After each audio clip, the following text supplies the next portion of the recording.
Everyone, আপনারা সবাই কেমন আছেন? আশা করি আল্লাহর অশেষ রহমতে খুব ভালো আছেন। আমিও আলহামদুলিল্লাহ ভালো আছি। তো আজকের রেসিপি একটা ইউনিক পিঠার রেসিপি, বাতাসা পিঠা। এই বাতাসা পিঠা বানানোর জন্য এখানে আমি এই যে চিনি গুঁড়া পোলাওর চাল যেটা, সেটা এই কাপে 1 কাপ ধুয়ে রেডি করে রাখছি। যে এখন 1 কাপ চালের মধ্যে 1 কাপ পানি দিয়ে দিব। দিয়ে এটাকে এখন আমি একটু চুলায় বসাবো। বিসমিল্লাহির রহমানির রহিম। চুলায় বসায়া হালকা গরম করে নিব। গরম করে তারপর আমি ঢাকনাটা দিয়ে একেবারে অল্প একটু পানিটা কুসুম গরমের মতো করে নিব। ঢাকনাটা উঠায় হাত দিয়ে আমি আপনাদের বোঝানোর সুবিধার্থে বুঝিয়ে দিলাম। এই যে আমার হাতটা কিন্তু চুবানো যাচ্ছে বা ডুবানো যাচ্ছে। তো এখন এই পর্যায়ে আমি চুলাটা বন্ধ করে দিব। দিয়ে ঢাকনাটা দিয়ে আমি এটাকে 20 মিনিট এভাবে রেখে দিব। 20 মিনিট হয়ে গেল। এখন এই চালের সাথে যে পানিটুকু আছে এটা দিয়ে আমি ব্লেন্ডারে ব্লেন্ড করে নিব। এই যে চালটাকে আমি ব্লেন্ড করে নিলাম, এরকম হবে আর একেবারে মিহি চালটা। এখন এই পর্যায়ে আমি 2 চামচ চিনি দিব, যেহেতু আমি এটা কিন্তু দুধে ভিজাবো, যার কারণে চিনিটা অল্প দিলাম।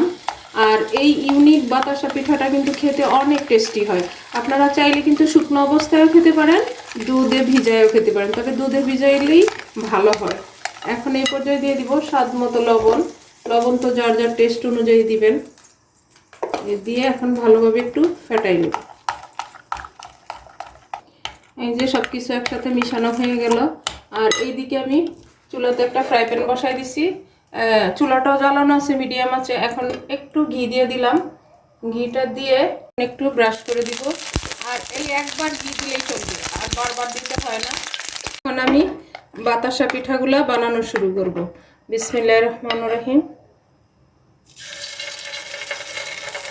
বাতাসা যেমন হয় ওই রকমই হবে আর কি, ছোট ছোট করে দিয়ে দিব।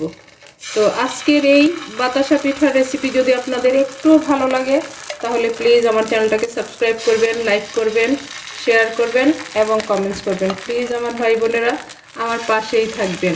আর যারা ফেসবুক পেজ থেকে দেখতেছেন তারা পেজটাকে লাইক শেয়ার কমেন্টস করে দিবেন প্লিজ। আর যদি একটু ভালো লাগে তাহলে বাসায় অবশ্যই এই শীতের মৌসুমে এই বাতাসা পিঠাটা ট্রাই করে নেবেন।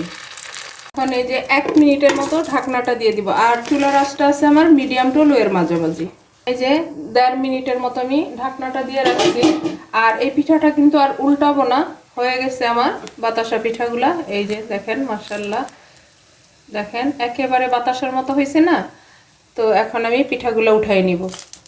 এই যে দেখেন, মাশাআল্লাহ মাশাআল্লাহ, অনেক সুন্দর হয়েছে।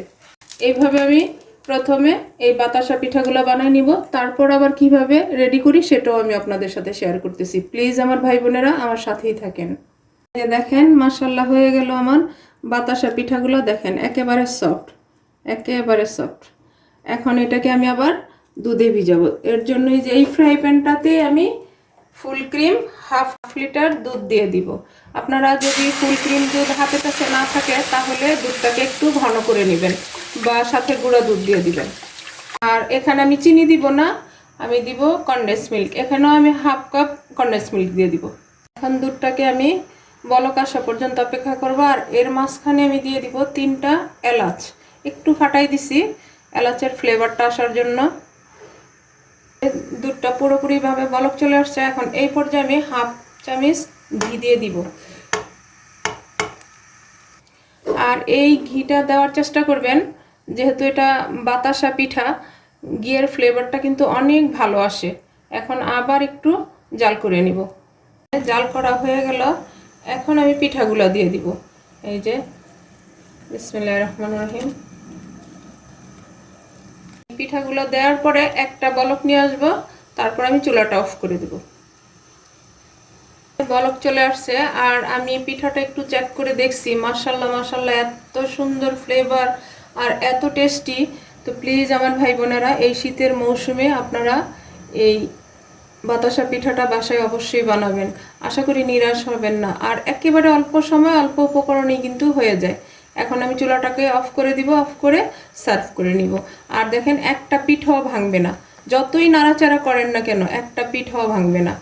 এই যে দেখেন, মাশাআল্লাহ, হয়ে গেল আমার বাতাসা পিঠা।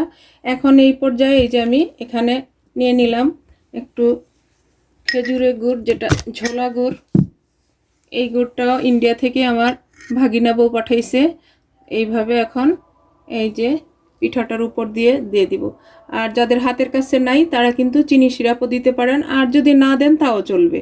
এটা জাস্ট একটু দেখার সৌন্দর্য। দেখেন মাশাল্লাহ, এরকম যদি দেয়া যায় তাহলে পিঠার লুকটাই চেঞ্জ হয়ে গেল।